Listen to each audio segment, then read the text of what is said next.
Wall Street traders, careful what you say. Today's Wall Street Journal uncovers how traders at large banks are being recorded and monitored.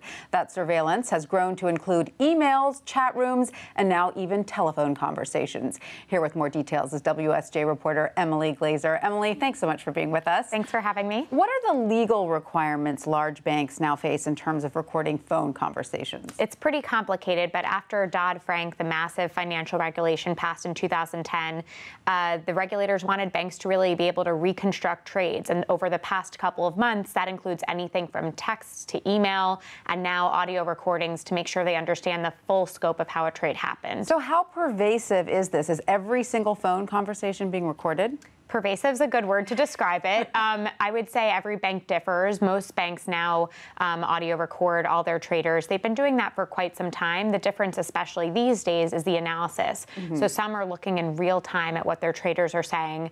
In the past, they might have just recorded it and put it in storage and would only take it out if there were a problem. You know, we know that people have been careful about their emails for some time, and the phone has been kind of the place to go. Now, are traders just meeting in person?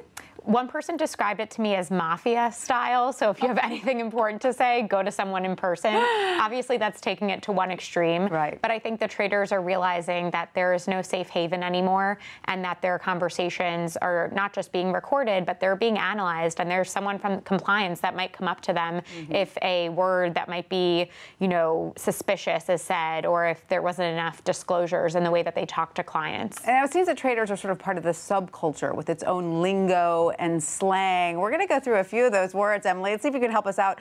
When someone refers to a pony, I don't think they're taking a horse ride anymore. No, that is a term for 500 million. And these are terms that we found from sources. Every team is different, so we could find out that someone uses pony in a different way, but 500 million is likely for that. And what about an alligator? What's that? Sure. So an alligator refers to the spread and whether the gain is actually eaten up in the high cost of commissions in a trade. Okay, and so when traders say yard, they're not talking about recess. No, that is $1 billion.